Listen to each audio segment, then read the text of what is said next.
Saudara-saudara kalian, panjenengan harus tahu bahwasannya pada waktu zaman dahulu salah satu wazifah, salah satu daripada kegiatan, salah satu daripada strategi daripada dakwah Islamiyah yang ada di tanah Jawa, khususnya di Nusantara umumnya, itu adalah apa yang disebut dengan ijra'u nutfatin nubuwah. Ijra'u nutfatin nubuwah yaitu adalah mengalirkan darah kenabian. Mengalirkan darah kenabian. Mengalirkan darah kenabian. Jadi para syarif, para sayyid ini kawin dengan orang Jawa, kawin dengan orang Sunda, kawin dengan orang Melayu, orang Sumatera, Kalimantan, Ambon, Sulawesi, Maluku. Akhirnya bentuknya sudah tidak ada Arab-Arabnya. Akhirnya bentuknya tidak begitu kelihatan syarif dan sayyid, hanya mengalirkan darahnya saja. Tetapi di dalam prakteknya mereka semua tidak ada yang mengaku syarif dan sayyid. Kenapa? Karena syarif dengan sayyid ini banyak tawadhu'. Karena syarif dan sayyid ini tidak mau mencoreng nama baik Rasulullah sallallahu alaihi wasallam. Akibat nanti yaitu adalah karena amal perbuatan yang tidak baik, akhirnya justru yang tercoreng adalah baginda Rasulullah sallallahu alaihi wasallam. Ini syarif sayyid enggak mau. Begitu menjaganya syarif dengan sayyid itu pada darahnya Rasulullah. Begitu menjaganya para sayyid dan syarif ini menjaga nama baik Rasulullah yang dianggap sebagai mbahnya, daripada nanti Rasulullah itu tercoreng nama baiknya, karena semua para syarif dan sayyid itu merasa bahwasanya yang maksum hanya Rasulullah. Syarif dan sayyid tidak ada yang maksum. Yang dijamin masuk surganya hanya Rasulullah. Syarif tidak dan sayyid tidak ada satupun yang menjamin masuk surga. Tidak ada yang dijamin masuk surga. Maka dari itu saudara-saudara sekalian, para syarif dan sayyid tidak ada yang maksum dari maksiat. Sementara Kanjeng Nabi itu maksum daripada maksiat. Para syarif dan sayyid itu tidak ada yang maksum, tidak ada yang terjaga dari kesalahan dan dosa. Sementara Rasulullah itu selalu dijaga dari dosa dan kesalahan. Di sini antara syarif dengan Rasulullah sangat jauh bedanya. Rasulullah manusia istimewa, syarif dan sayyid manusia biasa. Maka jangan sampai nanti kekurangan para syarif dan sayyid dan maksiat dosa-dosanya mencoreng nama baik Rasulullah. Makanya kebanyakan para syarif dan sayyid sangat tidak mau disebut syarif dan sayyid. Karena apa? Karena manah, karena ati penggalini pun syarif dengan sayyid itu adalah penggaline Kanjeng Nabi Muhammad sallallahu alaihi wasallam. Para sederek perahu, para sedulur sedaya mawon, di dalam masalah yang berkaitan dengan polemik nasab, nasabnya Ba'alwi ini harus mendapatkan perhatian khusus. Khususnya dumateng para ulama, para kiai ingkang wonten dumateng Karanganyar. Sebab napa? Ini sebab ada di antara komentar-komentar para ulama dan para kiai sekarang menganggap bahwasanya polemik nasab yang berkaitan dengan Ba'alwi dan Habib dianggap tidak penting. Dianggapnya tidak penting, bahkan ada yang mengatakan udah yang penting kita jangan mikirin nasab, yang penting kita itu adalah jadi orang yang bertakwa. Saudara-saudara sekalian, panjenengan lihat kitab Hayatus Sahabah, kalian lihat juga kitab Asy-Syama'ilul Muhammadiyah karangannya Al-Imam Abu Isa At-Tirmidzi. Bagaimana para sahabat dan para tabi'in, bagaimana para sahabat itu saudara-saudara sekalian, al-ihtimam bima yata'allaqu bi Rasulillah sallallahu alaihi wasallam, sangat menganggap penting kepada sesuatu yang berkaitan dengan Rasulullah. Sangat menganggap penting kepada sesuatu yang berkaitan dengan Rasulullah, karena mereka sadar sesuatu yang berkaitan dengan Rasulullah itu kaitannya dengan mencintai Rasul. Sesuatu yang kaitannya dengan mencintai Rasul adalah sesuatu yang kaitannya dengan iman kita semua. Sesuatu yang berkaitan dengan iman kita semua ini adalah sesuatu yang berkaitan dengan akidah kita, sesuatu yang berkaitan dengan syariah kita, sesuatu yang berkaitan dengan akhlak kita, dan sesuatu yang berkaitan dengan agama kita. Jadi jangan dianggap nggak penting masalah nasab ini, saudara. Panjenengan jadi ulama itu harusnya al-ihtimam, bima yata'allaqu bi Rasulillah sallallahu alaihi wasallam, sesuatu yang berkaitan dengan Nabi itu harus dianggap penting. Sahabat itu menganggap penting dengan Rasulullah. Sesuatu yang berkaitan dengan Rasulullah, sekecil apapun sahabat dicatat, dianggap penting. Sahabat memperhatikan bagaimana cara makannya Rasulullah. Orang mau makan kalau bukan Rasulullah tidak ada yang peduli, tapi kalau yang berkaitan dengan Rasulullah, ini kaitannya dengan akhlak, ini kaitannya dengan cara, ini kaitannya dengan apa? Dengan manhaj, ini kaitannya dengan ideologi, ini kaitannya dengan syariah, ini kaitannya dengan agama. Bagaimana Rasulullah ketika tidur, bagaimana Rasulullah ketika berdoa, bagaimana Rasulullah ketika lenggah, ketika duduk, bagaimana Rasulullah ketika minum, bagaimana Rasulullah itu ketika mau tidur, bahkan bagaimana Rasulullah ketika caranya Rasulullah buang air besar, caranya Rasulullah bersuci dari buang air, bagaimana caranya Rasulullah bersuci dari najis. Itu para sahabat dan termasuk garwo-garwonya, termasuk Siti Aisyah dan yang lain-lainnya, itu dicatat semuanya, tidak ada satupun yang luput dari mata para sahabat. Kenapa? Sebab ini ma yata'allaqu bi Rasulillah sallallahu alaihi wasallam, ini sesuatu yang berkaitan dengan Kanjeng Nabi, ini adalah paling penting. Sahabat itu menganggap penting segala sesuatu yang berkaitan dengan Kanjeng Nabi dianggap penting. Jadi sampean jadi ulama kok jangan anggap penting perkara sing kaitane bareng Kanjeng Nabi kok ora dianggap penting. Sampean ku ulama kayak model apa sih, model kayak gitu. Gini apa mboten? Para sedherek para sedulur sedherek, subhanallah. Sampai sahabat niku apal Kanjeng Nabi pada waktu usia sekian ubannya ada sekian. Ketika usia sekian Kanjeng Nabi ubannya ada sekian. Ketika Rasulullah meninggal ubannya ada sekian. Uban ini ku nganti titen, Pak. Nyuwun sewu para sedherek nganti Kanjeng Nabi bagaimana berhubungan dengan garwo-garwonya. Siti Aisyah menceritakan bukan dalam rangka jorok, bukan dalam rangka pornografi, tapi ini adalah berkaitan dengan syariat, ini berkaitan dengan akhlak, ini berkaitan dengan akidah, ini berkaitan dengan agama. Sebab ini bukan makannya orang sembarangan, ini bukan duduknya orang sembarangan, ini bukan tidurnya orang sembarangan, ini tidur makannya khairil bariyah, makhluk Allah yang paling utama, harus dianggap penting.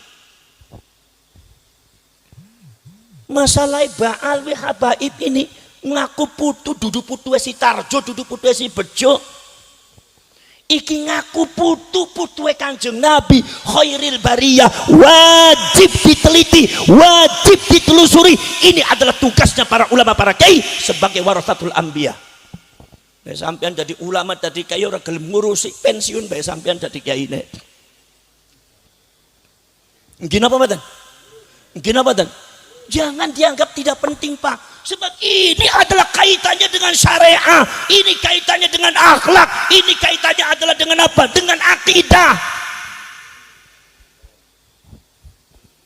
Makanya saudara-saudara sekalian, oknum-oknum Baal dan oknum-oknum habaib banyak menanamkan doktrin akidah yang tidak benar, mengajari doktrin syariat yang tidak benar. Kenapa? Karena mereka mencangkokkan nasab dengan Kanjeng Nabi. Keracunan nasab ini yang harus Anda sadari, wahai orang Karanganyar.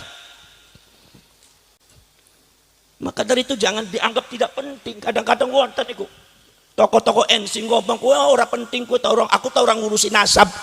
Ya Allah, apa ini tidak menghina Rasulullah, dianggapnya nasabnya Kanjeng Nabi itu disamakan dengan orang lain.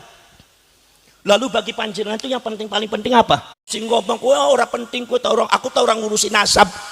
Ya Allah, apa ini tidak menghina Rasulullah, dianggapnya nasabnya Kanjeng Nabi itu disamakan dengan orang lain. Lalu bagi panjenengan itu yang paling penting apa? Ngurusi bupati, ngurusi calon gubernur, ngurusi calon presiden, proyek-proyek. Kiai zaman saiki ngurusi kayak kue sampai sesuatu yang berkaitan kali Kanjeng Nabi mboten dianggap penting. Pripun sampean niku? Gini apa mboten? Niki para sedulur, sesuatu yang berkaitan dengan Rasulullah itu sangat penting. Sahabat itu sangat memperhatikan sesuatu yang berkaitannya dengan Rasulullah. Nganti para Rasul Sayyidina Abu Bakar As-Siddiq ketika ditanya tentang masalah hukum syariat, maka Sayyidina Abu Bakar As-Siddiq langsung memanggil para sahabat. Siapa kira-kira yang tahu barangkali Rasulullah itu pernah dawuh kados ngeten, Ada orang yang bertanya ini, seorang nenek ini bertanya, jika di dalam Al-Quran tidak ada, di hadisnya tidak ada. Sepengetahuan saya, Rasulullah tidak pernah mengatur tentang masalah bagian nenek di dalam masalah waris. Akhirnya nenek itu meminta kebijakan kepada Abu Bakar As-Siddiq sebagai khalifah. Akhirnya nopo Abu Bakar As-Siddiq ngumpulakan sedaya sahabat. Begitu sudah dikumpulkan, maka sahabat Al-Mughirah bin Syu'bah mengatakan, Rasulullah pernah bersabda di depan saya bahwa seorang nenek itu adalah bagian warisnya adalah 1/6. Apa Abu Bakar As-Siddiq padu nerima langsung? Ora. Apakah langsung diterima omongan sahabat Mughirah bin Syu'bah? Ora. Padahal sahabat Mughirah bin Syu'bah itu adalah seorang sahabat. Para ulama mengatakan sahabat itu adalah semuanya adil.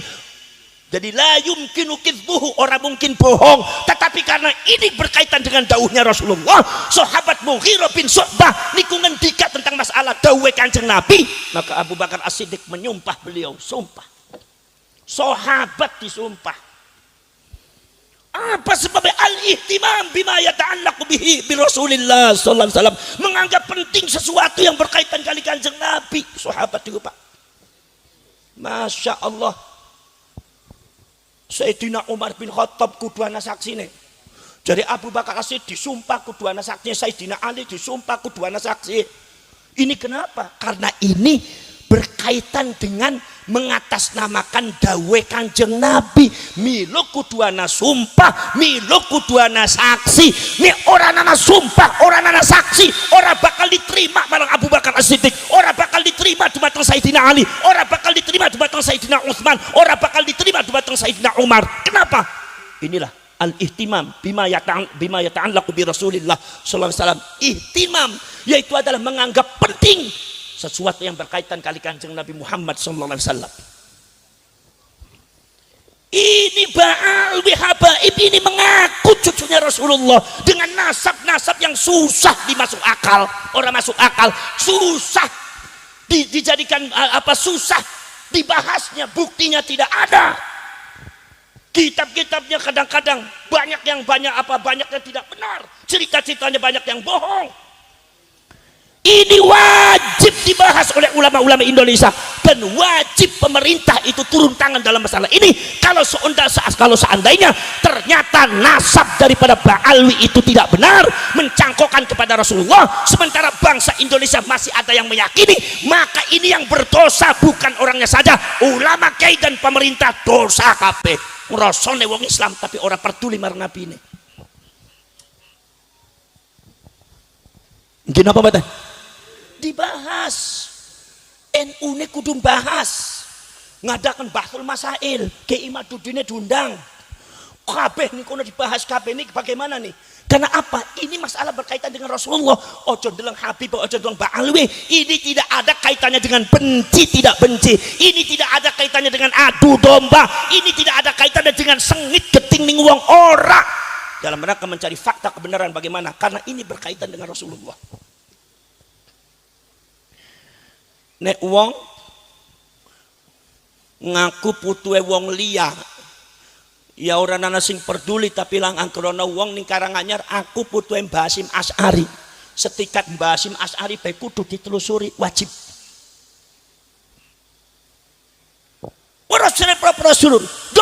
Doktrin daripada Ba'alwi dan Habaib yang banyak menyesatkan masyarakat itu berawal muncul daripada mentalitas mereka yang mengaku dirinya cucunya Rasulullah. Insyaallah nanti masalah itu nanti Om Haji mau menerangkan masalah itu nanti. Beliau sangat punya data-data yang lengkap. Saudara-saudara sekalian, makanya saya hanya membuka saja. Saya hanya mengutuk hatinya panjenengan sedoyo. Jangan sampai membiarkan umat dalam kesesatan. Jangan sampai membiarkan umat bingung. Al-ulama warathatul anbiya.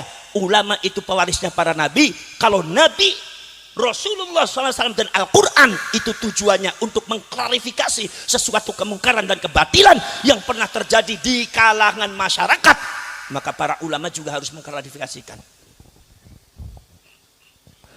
Kula badhe tanglet panjenengan niku kitab napa? Al-Qur'an. Nabi ini nabi sapa? Kanjeng Muhammad sallallahu panjenengan moko dumateng setiap kitab Siratun Nabawiyah bi'tsatu Muhammadin dibangkitaken Kanjeng Nabi Muhammad ini fungsi apa? Fungsine napa? Apa mung Kanjeng Nabi cuma hanya mengajari akhlak? Ora. Apa mung Kanjeng Nabi cuma menamakan syariat? Ora. Napa mung Kanjeng Nabi cuma mengajarkan akidah? Ora.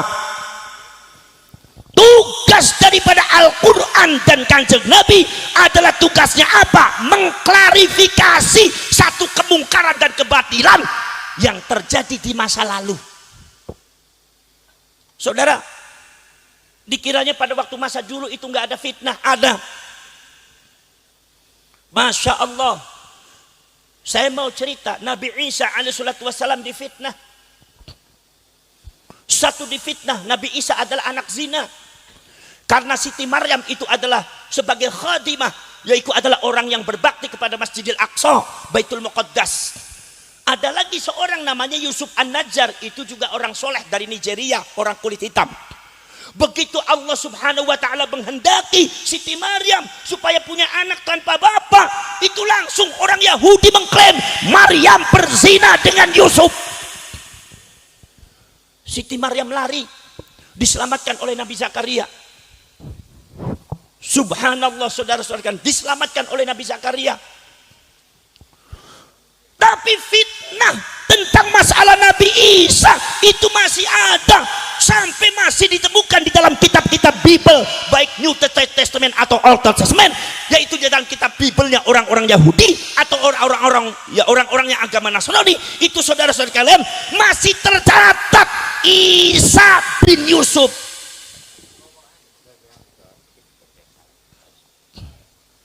Ya, pun. Niku para syekh para surun. Masih ada tulisan Isa bin Yusuf. Itu artinya apa? Orang yang menulis Isa bin Yusuf itu mempunyai akidah, mempunyai keyakinan bahwa Nabi Isa itu adalah anak zinanya, anak zinanya Yusuf An-Najjar dengan Siti Maryam. Masih ada kayak tulisannya. Saya kaget itu pada waktu beberapa kajian di Bible seperti itu. Nomor 2, saudara-saudara sekalian, Siti Maryam lari dikira zina. Begitu Siti Maryam sudah melahirkan anak yaitu Nabi Isa, Siti Maryam mengatakan, ya Rabbi, bagaimana kalau seandainya orang itu bertanya bagaimana ya Rabbi? Kata Siti Maryam mengatakan, ya Maryam, katakan kepada mereka, inni nazartu lirrahmani sauma. Inni nazartu lirrahmani sauma walan ukallimal yauma insiya. Aku sudah berjanji kepada Tuhanku untuk berpuasa, tidak bisa ngobrol dengan kalian manusia semua. Siti Maryam hanya isyarat kepada anaknya, suruh tanya sama anaknya sendiri. Suruh tanya sama jabang bayinya sendiri. Saudara-saudara kalian, akhirnya kemudian masyarakat protes, ya Maryam, bagaimana mungkin aku bertanya kepada bayi yang masih digendong dalam ayunan seperti ini, nggak bisa ngomong, gigi aja masih belum keluar. Allah subhanahu wa ta'ala memberikan kekuatan kepada bayi itu. Nabi Isa masih berjabang bayi, masih belum keluar giginya, tapi bicara secara fasih, ini Abdullah, aku adalah hamba Allah. Ibuku itu bukan orang yang tidak benar. Aku adalah hamba Allah, rohnya Allah. Aku adalah ayat tanda-tanda kebesaran Allah. Allah mampu menciptakan aku tanpa bapak. Bagaimana mungkin Allah tidak mampu? Karena aku punya ibu. Nabi Adam tidak ada bapak, tidak ada ibu pun Allah mampu. Coba kita kaji sekarang. Allah subhanahu wa ta'ala memberikan kekuatan dari seorang Nabi Isa yang masih kecil, yang masih jadi bayi, belum bisa bicara, sebetulnya normalnya belum bisa bicara, tapi Allah berkenan untuk berbicara secara fasih, untuk mengklarifikasikan semua itu. Apa maksudnya? Sebab ini fitnah ma yata'allaqu bir rasul, sesuatu yang berkaitan dengan Rasul. Siapa? Nabi Isa. Bayi pun suruh bicara. Jadi sampean jadi ulama jangan suka bicara ini, nggak penting. Bayi saja suruh bicara sama Allah untuk mengklarifikasikan itu. Kenapa sampai menganggap tidak penting? Kalau Allah memberikan kekuatan mukjizat bayi suruh bicara, berarti artinya apa? Ma yata'allaqu bil anbiya'i wal mursalin, sesuatu yang berkaitan dengan nabi dan rasul ini sangat penting bagi kita semua, maka harus diungkap. Orang-orang kadang-kadang kiai-kiai yang seperti itu tuh biasanya kiai-kiai penakut, kadang-kadang nggak mau ngungkap kok, kiai penakut, nggak enak, akhirnya membiarkan umat dalam kesesatan. Ada kemarin kita baru saja membongkar beberapa kuburan-kuburan palsu. Ada kiai-kiai menganggap tidak penting lagi. Lalu yang dianggap penting oleh sampai apa? Yang jadi korban semuanya nahdlin. Sebab yang ziarah kubur nahdlin. Bayangkan orang-orang NU ziarah ke situ, bukan ratusan, kadang-kadang sampai ribuan orang ziarah. Itu saudara, itu mereka ziarahnya sama siapa? Kirim Fatihah. Kirim Fatihahnya sama siapa? Wong orang yang nggak ada ahistoris, nggak ada historinya, nggak ada ceritanya, itu palsu, makamnya di bawahnya nggak ada isinya. Apakah itu bukan berhala, Kiai? Apakah itu bukan berhala? Makam tidak ada isinya, itu berhala, harus dibongkar. Karena ini menyesatkan umat Islam. Jangan diam, wahai para ulama, para kiai. Ini, saudara-saudara sekalian, maka saya bilang langsung bongkar.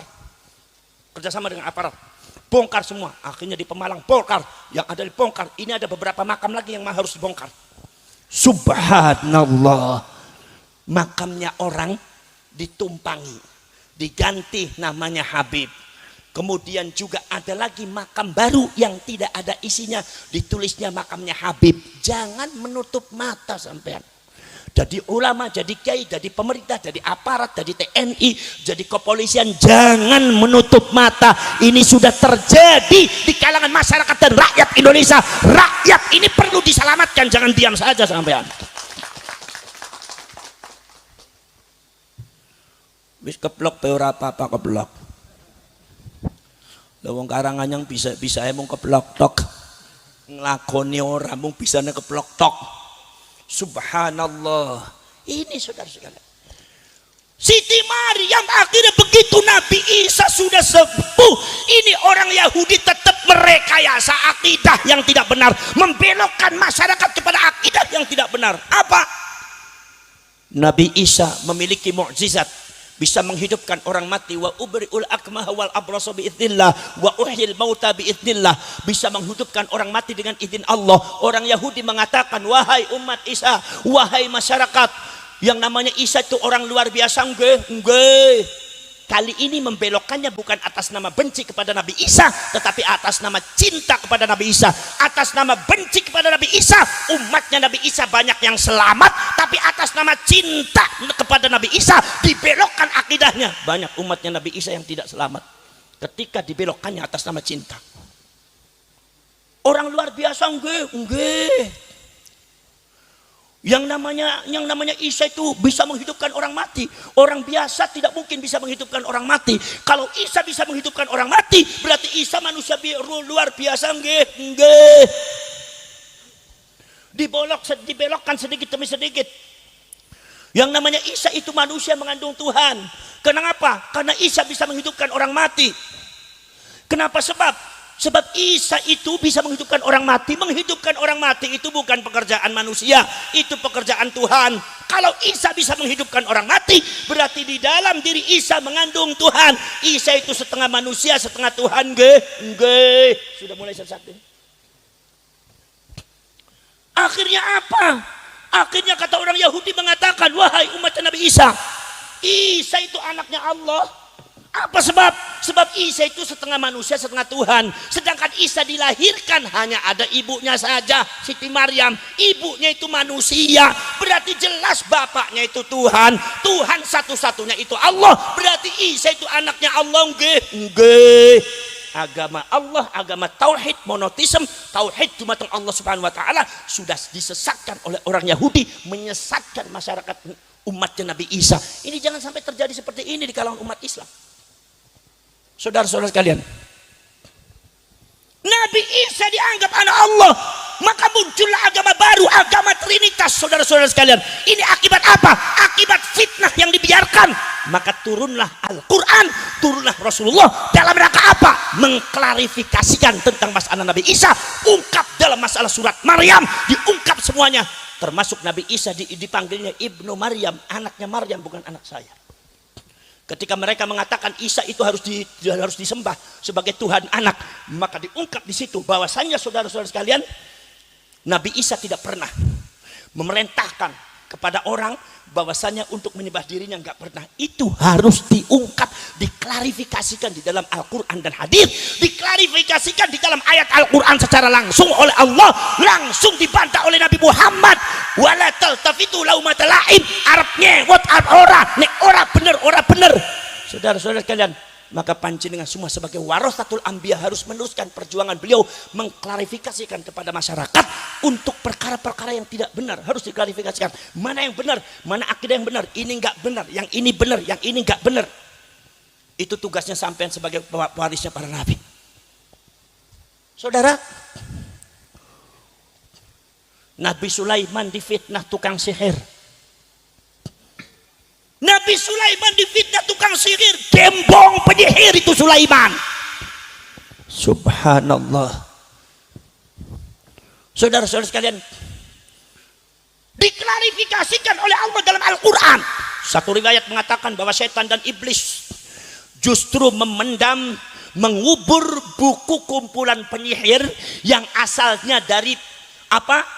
Asalnya dari kebohongan dari setan dan jin, mencuri kabar dari langit, dikumpulkan dalam sebuah buku menjadi ajaran-ajaran sihir. Kemudian setan dan iblis sengaja ditanamkan di bawah kursi singgasananya Nabi Sulaiman ketika Nabi Sulaiman sudah tidak ada. Setan itu membuat rekayasa, tapi setan juga yang membuat fitnah. Akhirnya setan kemudian mengumpulkan masyarakat, menampakkan dirinya kepada seseorang, wujudnya cukup manusia. Coba kalian lihat, Sulaiman itu adalah kerajaannya luar biasa. Sulaiman itu adalah orang hebat, bisa menundukkan langit dan bumi, binatang, setan, jin berengkayangan, tunduk semua. Kalian tahu rahasianya apa? Waduh, nggak tahu bagaimana Pak. Bongkar itu, matahta kursi Sulaiman, sesuatu di bawah kursi singgasana Nabi Sulaiman. Begitu dibongkar, ternyata isi bukunya buku sihir. Akhirnya masyarakat terfitnah, punya asumsi Nabi Sulaiman, kerajaannya, kekuasaannya, kehebatannya berasal dari ilmu sihir, dan Nabi Sulaiman di branding sebagai pakar penyihir, gembong penyihir, orang yang pertama kali belajar ilmu sihir. Apa enggak fatal itu Pak? Kalau itu hubungannya dengan orang lain mungkin Allah tidak mengklarifikasikan, tapi ini hubungannya dengan Nabi loh, dengan Rasul. Subhanallah. Ada lagi riwayat yang lain mengatakan bahwasanya ketika itu para setan dan iblis itu mengajari sihir, asalnya daripada berita-berita yang dicuri dari langit, kabar-kabar yang tidak benar, berisi kebohongan, akan terjadi ini, akan terjadi ini, berisi kejahatan-kejahatan, diajarkan oleh setan dan iblis kepada manusia, diturunkan kepada dukun-dukun sebagai orang yang mengaspirasikan kebohongan-kebohongan yang diajarkan oleh setan dan iblis kepada manusia. Makanya semua tersebar nama baik jin dan setan itu mulai muncul, bahwa setan dan jin bisa mengetahui masa depan, setan dan jin itu bisa menentukan nasib, setan dan jin itu bisa memperbanyak rezeki, setan dan jin itu bisa menentukan umur mati atau tidak. Akhirnya banyak orang-orang yang akidahnya rusak. Akhirnya Nabi Sulaiman langsung bergerak. Itu kitab bohongnya, kitab sihirnya direbut oleh Nabi Isa, kemudian ditanam oleh Nabi Isa di bawah kursi singgasananya Nabi Sulaiman ya. Nabi Sulaiman di bawah kursinya sehingga saya Nabi Sulaiman. Maksudnya supaya tidak ada yang berani membongkar. Begitu Nabi Sulaiman meninggal, setan buat fitnah. Ya ma'asyiran nas, wahai manusia semua, apakah kalian tahu bagaimana rahasia kehebatannya kerajaan Sulaiman? Terletak pada apa? Bongkar, istakhriju ma tahta kursi Sulaiman. Keluarkan apa yang ada di bawah kursinya Nabi Sulaiman. Fastakhraju, maka manusia berbondong-bondong membongkarnya. Ternyata di dalamnya ada buku isinya kumpulan-kumpulan ajaran-ajaran sihir, maka manusia mengatakan langsung terfitnah. Bagaimana fitnahnya Nabi Sulaiman? Bagaimana terfitnahnya manusia kepada Nabi Sulaiman? Kata masyarakat mengatakan, ya Sulaiman, innama mulkuka bihadza ya Sulaiman. Ternyata kehebatan kerajaanmu rahasianya terletak pada ini, ilmu sihir. Berarti Sulaiman ada gembong penyihir. Nabi Sulaiman di framing sebagai penyihir, Pak. Jangan dianggap nggak penting ini. Langsung diklarifikasikan oleh Allah. Wattaba'u ma tatlu syayatinu ala mulki Sulaiman.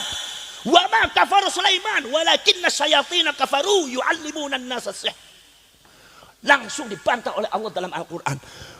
Mereka tidak mengikuti Sulaiman.